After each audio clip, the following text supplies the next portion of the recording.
안녕하십니까. 멤버십에 가입해 주시는 여러분에게 진심으로 감사드립니다. 요즘 제가 이렇게 베풀고 나누고 이런 걸 추구하고 또 긍정적으로 삶을 살려고 추구하다 보니까 경제적으로도 많은 이익이 찾아오는 걸 느꼈습니다. 그래서 제가 제 삶의 어떤 터닝 포인트가 될 정도로 이렇게 많은 축복을 받고 있는데, 이걸 제 혼자 다 가져갈 수는 없고, 이 축복을 멤버십 여러분에게도 정말 진심을 다해서 나눠드리고 싶습니다. 축복합니다, 여러분. 그리고 멤버십으로 후원해 주시는 고객 여러분 한 분 한 분 찾아뵙고 감사하다는 말씀을 드려야 될 텐데, 제가 행동으로 좋은 일 많이 하고 나누는 일 많이 하고 그렇게 행동으로 직접 보여드리도록 애쓰겠습니다. 멤버십 회원으로 가입해 주신 여러분 다시 한번 진심으로 감사드립니다. 이 세상을 보다 복되고 행복한 세상으로 만들 수 있는 일에 조금이나마 기여할 수 있도록 애쓰겠습니다. 다시 한번 진심으로 감사드립니다. 감사합니다.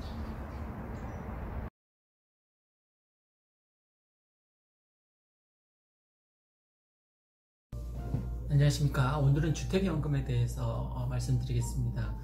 대부분 자식들 결혼시키고 좋은 대학 뒷바라지 하느라 아파트 한 채 있던 거 점점 줄여서 작은 평수밖에 남지 않을 경우가 참 많이 있습니다.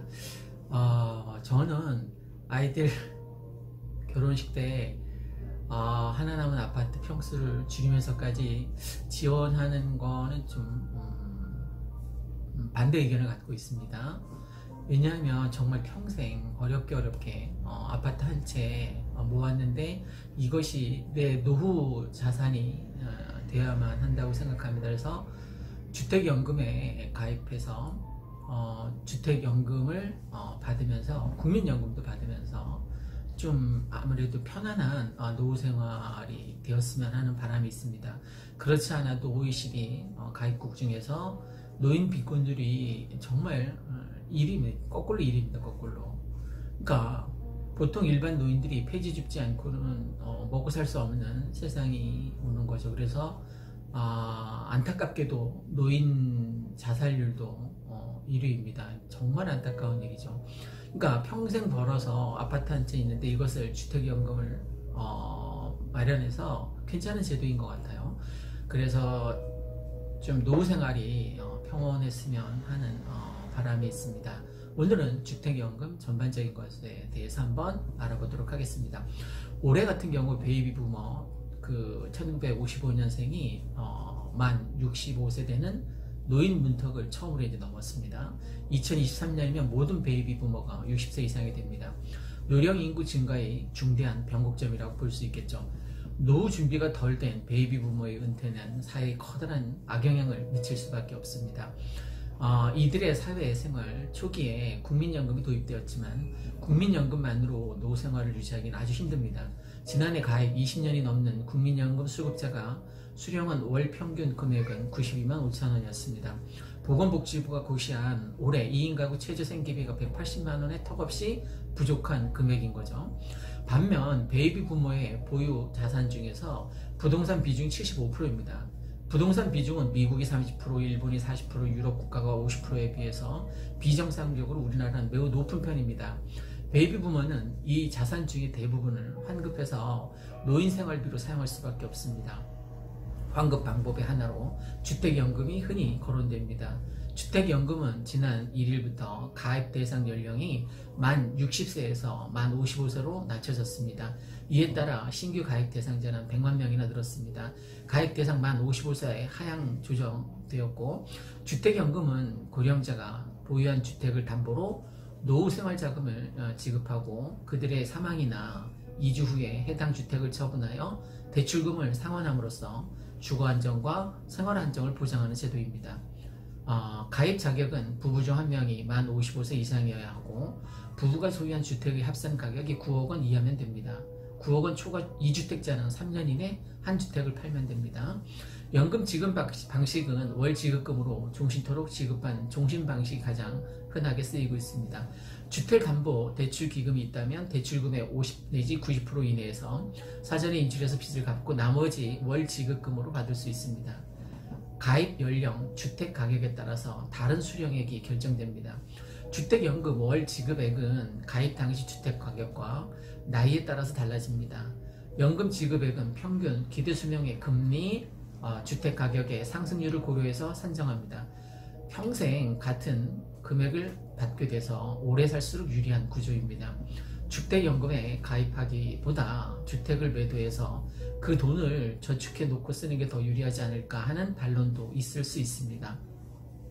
주택연금은 내가 살던 주택에서 평생 살 수 있지만 매도하거나 월세로 전환한 경우 자신의 주거가 불안해질 경우가 있습니다. 또 주택가격이 떨어진다면 가입자에게 혜택이 되지만 상승할 경우에 어떻게 되는가에 궁금증이 생깁니다.